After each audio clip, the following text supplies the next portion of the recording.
ბრძოლისთვის მაქსიმალურად მოვემზადეთ. ყველაფერი გავაკეთეთ. მეორე რაუნდში შესანიშნავი იყავი, უფრო მეტ ჭიდაობდი და როგორც დისიმ თქვა, თითქოს სიღბალი შენსკენ შემოbrunდა. თუმცა დღის ბოლოს მაინც გრძნობდი, რომ ის მერაბი ბევრად განსხვავდებოდა იმ მერაბისგან, რომელსაც ჩვენ სფეროში ვებრძოლეთ. ნამდვილად. ტიპი ტანკივით იყო, კი სხვანაირია. წყეული მანქანა, ბევრად ძლიერი ჩანდა პირველი ბრძოლის დროს, როცა წინა ჰედლოკში ხავდი მოქცეული. ტევნით კრავდა და იდაყვებით ძლიერად გიჭერდა. ამით გაყავდა დრო. ამჯერად როგორც კი ჰედლოკში გადავიდა, ის ეგრევე მაღალი დაფზე ავიდა. მგონი მეორე და პირველ რაუნდში იგივე იქნა. ესე იგი, წინა ჰედლოკიდან ეგრევე მაღალი დაფზე გადადის. პირველივე რაუნდში თავის პოზიცია შეცვალე, ზემოთ აიწიე და კარგად დაიცავი თავი, თუმცა მესამე რაუნდში ცოტა ხნით ქვემოთ გაიჭედე. შენ კიდე გეგონა დიდი ხნით იყავი. დაახლოებით მეოთხე წუთზე ძირს გადამიყვანა. მგონი მესამე იყო. მესამე წუთზე გადაგიყვანა თუ არ ვწდები. მეგონა 4 წუთი იყო გასული. ჩემი აზრით მესამე წუთი იყო. მოკლედ, მაღალი დაფზე გადავიდა. შენ ნაადრევად გადაბრუნდი, მან კი გილიოტინისთვის სათანადო ძალა გამონახა და ჭანდაბა. ყველაფერი დასრულდა. ვერც არ მოვიდგენდი, რომ ძლიერად გქონდა მოჭერილი. მეგონა დროის გაყვანას აპირებდა როგორც იცის ხოლმე, თუმცა მოულოდნელად ძალიან მომიჭირა. უცებ მივხვდი, რომ შარში ვიყავი. არ ვიცოდი, რამდენი დრო მქონდა დარჩენილი. ნეტა მცოდნოდა, მინდოდა სწორად მეთამაშა, ჯობდა თავი დამეცვა, ვიდრე წამოდგომაზე და რაიმის გაკეთებაზე მეფიქრა, თუმცა რას იზამ, არანაირი თავის მართლება, კარგი კემპი მქონდა, ძალიან მაგარი კემპი იყო, სპარინგები შესანიშნავი იყო, ყველაფერი იდეალური. დღის ბოლოს მაინც მადლიერი ვარ, რომ კარგად ხარ და რადგან ბევრი რამ შეიძლება მოხდარიყო გალიაში. რაც თავარია ჯანმრთელი გამოხვედი. ამისთვის მადლიერი ვარ. ბრძოლის შემდეგ რომ ოპერაციის გაკეთება არ გიწევს მაგარია. ბედნიერად და მადლიერად რომ გგზნობ თავს, ახლა ალბათ შეიძლება ამის გამოვა. მადლობა ღმერთს, ოპერაციის გაკეთება არ მომიწია, როგორც ეს წინა ბრძოლის დროს მოხდა. მაშინ მაგრად გატეხა, კამარი დავკარგე და ეგრევე ოპერაცია გავიკეთე. ამჯერად კი რას იზამ?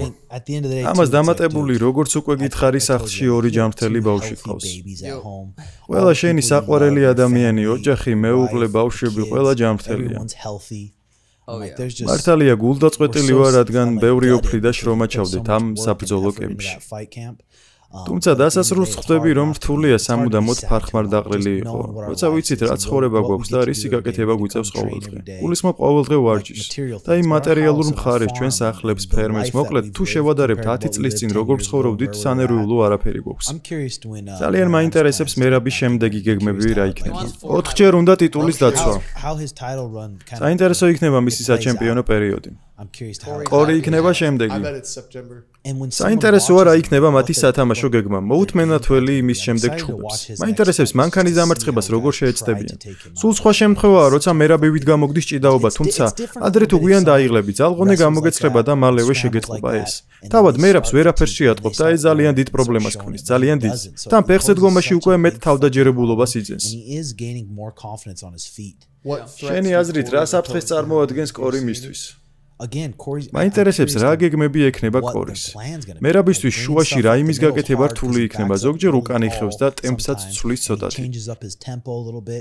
როცა მიწაზე გადასაყვანად გეტაკება, ამას ახლოდან აკეთებს, თან მას უშეცდომოდ აკეთებს, კარგად მალავს მათ. ვიდეოზე შეიძლება ჩანდეს თითქოს სანამ ძირს გადაგიყვანს მინიშნებებს აკეთებს, თუმცა ზოგჯერ უბრალოდ მოულოდნელად აკეთებს და ისევ ამ პატარა ტიპის ტემპი და სხეულის სიმკვრივე და მისი ფეხების სიგრძე უფრო ძლიერი იყო ვიდრე პირველი შეხვედრისას. არა ადამიანურად ძლიერი. ყველა დროის საუკეთესო სუპერბსუბუქი წონოსანია და მე ის ორჯერ დავამარცხე. კორის თუ დაამარცხებს, ვინ შეიძლება იყოს შემდეგი?